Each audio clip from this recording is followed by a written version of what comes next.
I usually go into a project with the mindset of, this is the one. Meaning, this is the one that I will stick with, that I will spend years working on. And even though I say it every time, I want it to be true for this project. I want to build a new world. First, let's go over my previous attempts. I've spent a year and a half on and off in another world, this one that you're seeing now.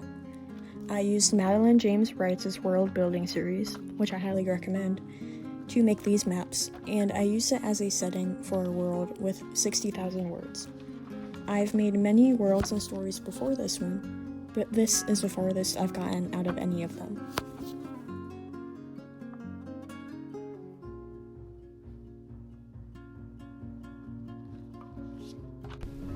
Now we can get into the new world. I began with a vague idea before this video, which is, rocks are living, plants are not. Sort of a swap. That's all I had when I went into step 3, brainstorming ideas. Here were my initial thoughts. There weren't mountains, but large trees instead. I might revisit that mountain idea later though. I wondered if petrified wood would be a good explanation for why plants aren't living anymore. Then I thought if there is no new supply of wood, since it doesn't grow, then what would be the replacement for firewood? Also, if plants are non-living, are the now living rocks edible in some way? For animals or for humans? And finally, what do these non-living plants look like, and what are they used for? I numbered my 3 questions 1 to 3, and began with whether rocks were edible.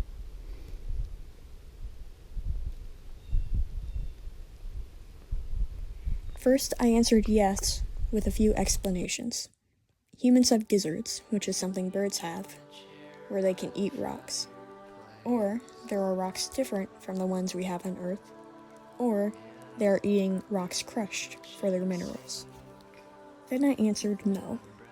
Either dead plants were still edible, or humans were carnivorous, or there were some living plants, like moss, on rocks. Then I eliminated some options. I didn't want plants to be edible, because I thought there would be none left after a few centuries.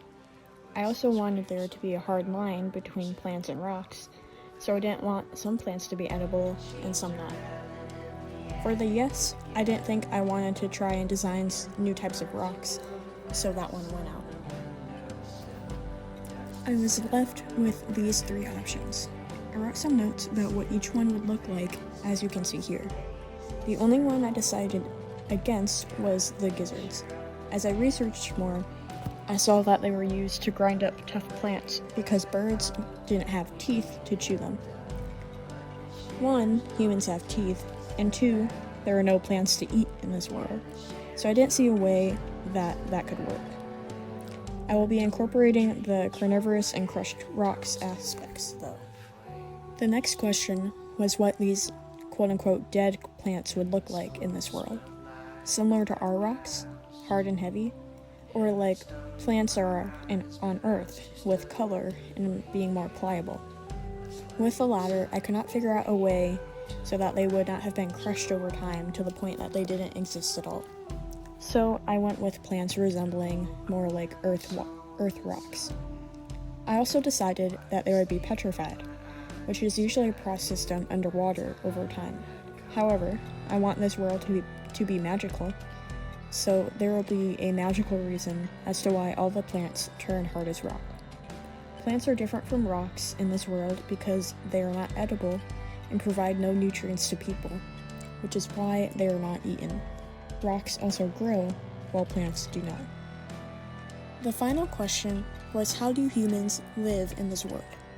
They are carnivorous, so their diet is made of animals and some crushed rock, which I will figure out how all of that works a little bit later. Their shelter will differ from place to place, biome to biome, but one thought I had was living rock towns that need upkeep as the rock grows. I thought that would look kind of cool. I also considered the lack of firewood problem. I think that bones will keep a fire going, at least for a while, or maybe pelts, which, since they are carnivorous, they must be hunting a lot. so they would have a steady supply of those two items. There might also be an easier way to access coal, at least in later societies and maybe even primitive ones, since rock grows. I need to figure out what that looks like more before I can establish coal as a steady resource.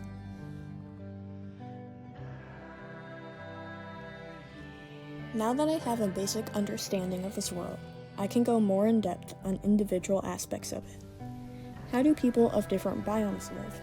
What are mountains like? How have the animals adapted to this environment? Thank you for watching.